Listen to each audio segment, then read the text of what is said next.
Okay, for reaction to this intensifying labor dispute and the passengers, of course, that are caught in the middle of all of it, we're joined live now by Gabor Lukacs, president of Air Passenger Rights. It's good to have you today. Thanks for taking the time. Good afternoon. Thank you for having me. This is really starting to escalate. Air Canada already starting to cancel flights that are set to take off before the potential strike on Saturday. What do you make of that?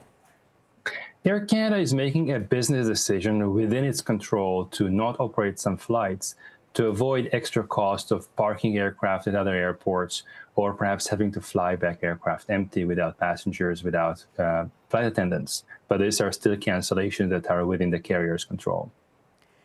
How does that change things then? Because I understand under Canadian law, Air Canada is obligated, correct me if I'm wrong, to provide alternate transportation if a strike leads to cancellation of flights.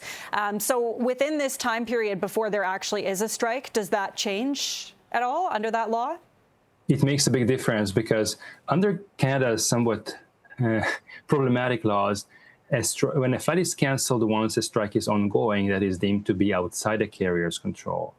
But when a flight is canceled preemptively while still the workers are available to operate a flight, that's a business decision by the airline. It's nothing different than a flight being canceled because it's undersold. So the airline owes passengers meals, accommodation, lump sum compensation up to $1,000. And in terms of the alternate transportation, there are some far tighter rules. So in this kind of preemptive cancellation, Air Canada has to either provide alternate transportation on its own or partner airlines to depart within 9 hours of the original departure time, or Air Canada has to buy the passenger a ticket on a competitor airline's flight if that is the fastest way to get the passenger to their destination.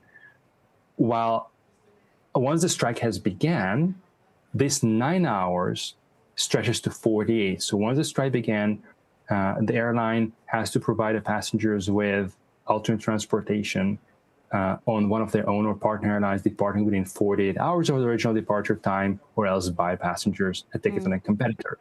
But if the strike is already ongoing, unfortunately in Canada, there is no meals, accommodation, or lump sum compensation. This is one of the major differences relating to strikes between Canadian law and the European Union's gold standard or international standards such as the Montreal Convention.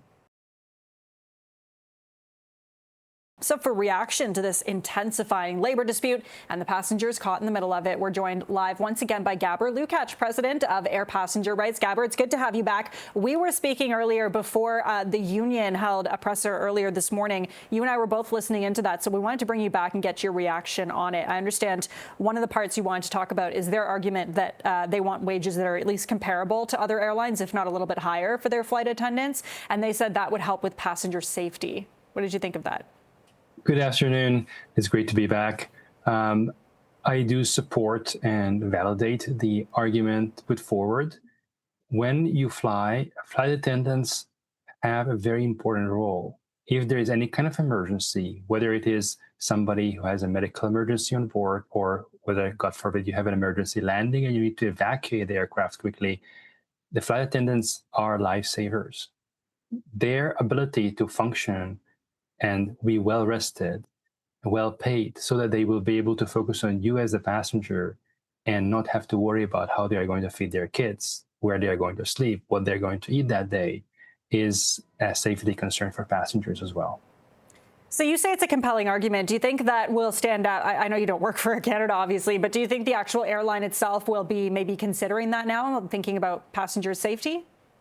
I don't think Air Canada that much cares about passenger safety as long as it looks good on the books, as long as it's not illegal. What I'm talking about is a common sense argument, not a legal argument. I'm not suggesting that Air Canada broke any rules with respect to passenger safety, but Air Canada is certainly not known for putting passengers first. So we were talking earlier, Gabor, about the cancellation of flights that Air Canada is doing now. And under Canadian law, Air Canada is obligated to provide alternate transportation if a strike leads to a cancellation. So we were talking about that earlier, and you were saying that might not apply for these next couple of days now that flights are being canceled before there's actually a strike in place. So for passengers who might have had a flight Friday or Saturday, what should they know at this point if they are worried that maybe their flight is getting canceled or they've been notified that it's been canceled? There's always an obligation to provide alternate transportation. The question is how quickly Air Canada has to look for alternate transportation and competitors and what other rights passengers have, such as meals accommodation or lump sum compensation. Cancellation taking place before the strike had actually began is a business decision by the airline. They are doing it not because they don't have flight attendants to operate a flight, but rather because they choose to park the aircraft at a particular convenient location instead of flying the passengers to the destination and possibly bringing back the aircraft empty and parking it then. So overall, these are business decisions they are making. These are within the carrier's control. And as such, passengers, until the strike begins, are owed meals, accommodation, and a lump sum compensation up to $1,000 if their flight is canceled preemptively as a result of such business decisions.